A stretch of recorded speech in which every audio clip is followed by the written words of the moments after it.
Nature had shown that she could be terrible as well as beautiful. We feared for our lives, but a kind fate watched over us. For the avalanche, a small one, did not extend to our side of the river. However, rocks and stones and chunks of earth had been piled up high by the slide, and a newborn hill now reached halfway across the river springs. Basil spoke sternly to Wilder. You joined this expedition expressly against my wishes. I presume you bribed the Swiss bearer, whose place you took. The singer sung her head. I sang Brahms' lullaby for his children and gave them my autograph.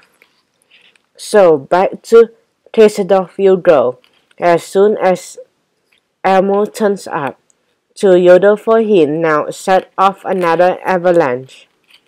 Remember, Rhoda, no more singing. He addressed the rest of us.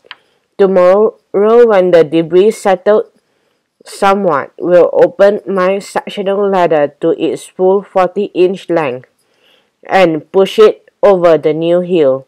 Climb that hill will bring us near Breckenridge Fall, the highest a mouse has ever gone. In the morning, we carried out Basil's instructions. Lord Adrian briefly crossed first, inching along on paws and knees above the churning foaming waters. Onward and upwards, he shouted. Steady does it. Dividing the loads equally, the rest of us went over at a snail's pace. We then climbed up the hill and down it, to the opposite shore of the river. I took a stroll after breakfast and came upon a picturesque old well, curious to see whether it had run dry. I leaned over but lost my balance and fell in. Splashing and spluttering, I cried out for help. Basil's head soon appeared in the opening above. My dear doctor, he called down, you should have attended to the sick and left the well alone.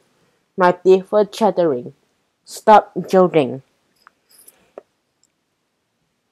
He laughed and lowered a rope ladder.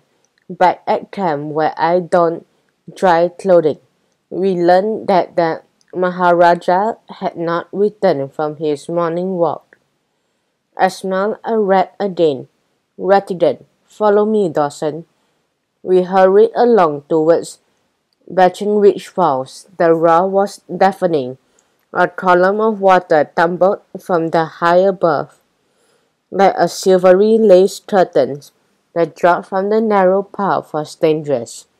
A mouse watched by would be swept helplessly along by the raging torrent. Basil nosed about on the ground.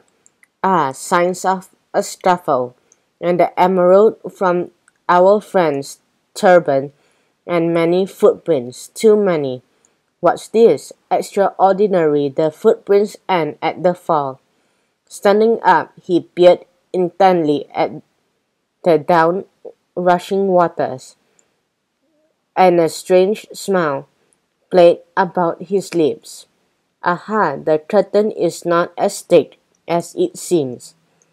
Step where I step, Dawson, and take care your very life may depend on it. Whereupon Basil strode forward into Breckenridge Falls and vanished before my very eyes. Where are you?